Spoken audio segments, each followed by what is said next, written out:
Hi everyone, welcome to my spoiler portion of my Turn of the Key by Ruth Ware review.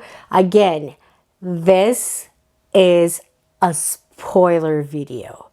Please turn around if you don't want to be spoiled, if you haven't read the book yet. Continue watching at your own risk.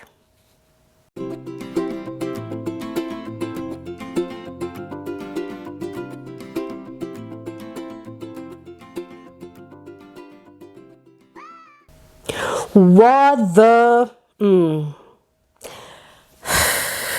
Okay, now here we're spoiling. We're gonna be talking about is like what happened. Just to do a little recap of the truth. So there were no supernatural elements. The dad was an asshole who chased after every single nanny that has come in the house. And that's the reason why Maddie and Rhiannon really hate everyone else, because they always expect the next nanny to walk into the door is going to be the one that is going to break their family. Like, can you imagine the feelings these kids are feeling? So now I get why they are an asshole. But wait,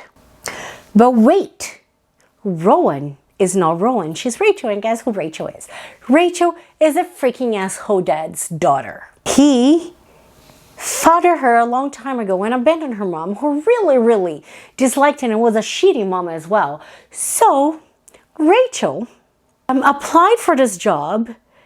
Rowan was a real person and was actually her roommate. And Rowan and Rachel actually worked together as well. So Rachel could have applied and gotten the job on her own merits, but she didn't. She pretended to be Rowan because she didn't want the dad to have an inkling of suspicion, even though he never really cared two shits about her. So there she goes. She starts her new job just completely deceiving, and she doesn't like kids as much as she said she did, but still she was qualified to be a nanny. But at one point, disgusting Bill hits on her because he doesn't know it's her daughter. Wow.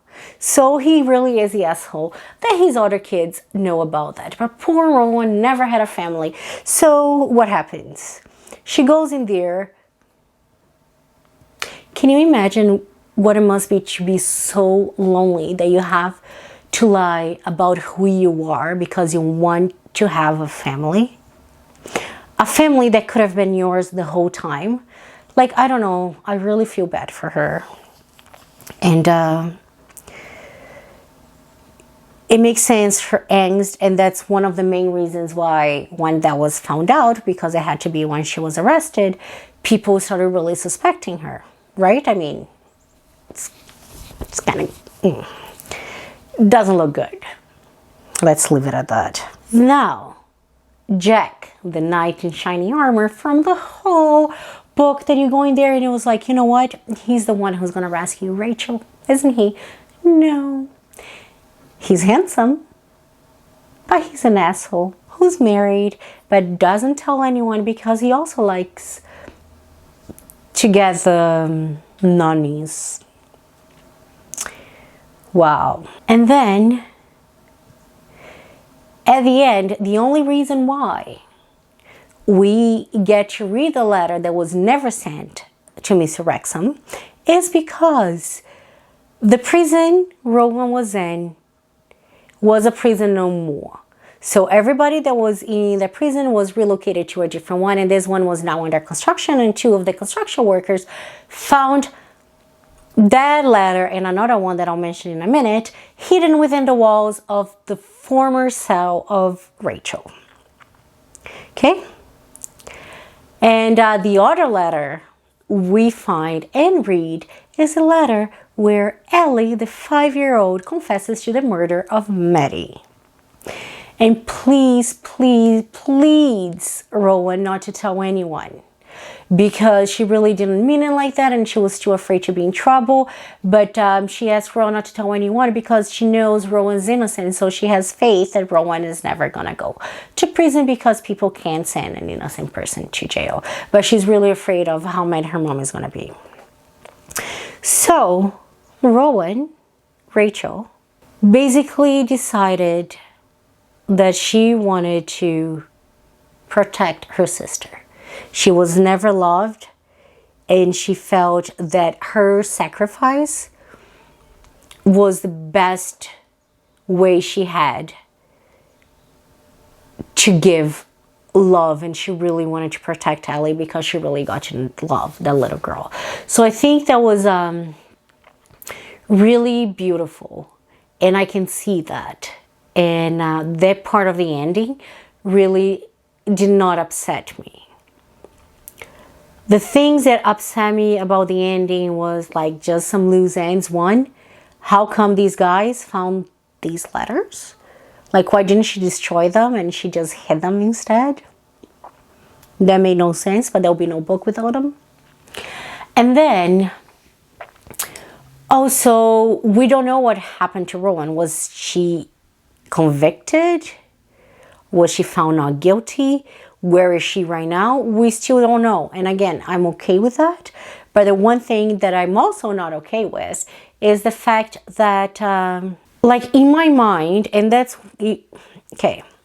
So the night that Maddie died, Maddie tried to kill Rachel, by the way. She put like some poisoned berries inside her wine, but oh. So the night that Maddie died, Rowan, from the window that Maddie could have been killed, Rowan was either with Jack, with Rhiannon, or if she wasn't with anyone, she didn't have enough time. So I don't even know. Like, so in my head, she has to have been found not guilty, but we don't know. Like, there was like really no window of opportunity as far as I could see. Another thing that I really don't like is, like, are you trying to tell me that in a house as smart as that one, there's no cameras outside? There should have been cameras all the way outside. Oh, Maddie, by the way, was pushed from a window and fell on the pavement that surrounded part of the house near the entrance.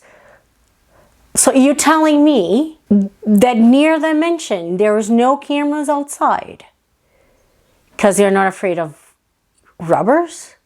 I don't know. I find it very sketch that every little single room, including bathrooms of the house, probably have cameras, but not outside. I mean, and then they could have clearly seen that Rachel did not kill Maddie. She fell it after that, and she was truly shocked when she found the girl. So that's another part that I really didn't like. So I would have liked to see the trial. And I think the main thing that really got to me about the ending, and that I wish had been different, was the fact that Rachel really took to her grave. She really took Ellie's secret and made it her own. She really didn't say anyone. Didn't tell anyone about it. And honestly, if you're making a sacrifice because you love that little girl and you don't want her to live with that burden or be known as a girl who killed her sister, I get it. But don't you think that if you love someone to that extent, you would tell her mom? When you want the mom to know that you did not kill Maddie so she doesn't resent you, and more importantly, wouldn't you want the mom to know that her younger daughter is safe and she's not going to tell anyone, but she needs psychological help so she doesn't carry this trauma for the rest of her life? I mean, come on. Please, Rachel. Like, that's her one choice that I really don't know. Like, you can't make a sacrifice for someone, and that's why I deducted 2 points from characters. Like, not deducted it, but didn't give them. You can tell me that someone who's sacrificing herself for someone else doesn't love that same person enough to want her to seek help. Because I'm sorry, if I killed a sibling, I would carry that with me for the rest of my life. As a kid, I might not process it as that is, but as you grow older, it will come to haunt you. So I wish, if I could make anything different about the ending, I wish Rachel would have told Sandra at the very least. At least her, and said, Ellie's secret is safe with me, but please know this because I want the girl to have help. Yeah? I guess that's it. Let me know in the comments down below What were your thoughts about the ending? If you read this, did you see something that I didn't? Let me know if I'm really too far off. Did you like it? Did you not? But that's it. End of my vent. End of my rant. I loved this book, and I can't wait to see you next Monday or Wednesday. And until then, be the hummingbird.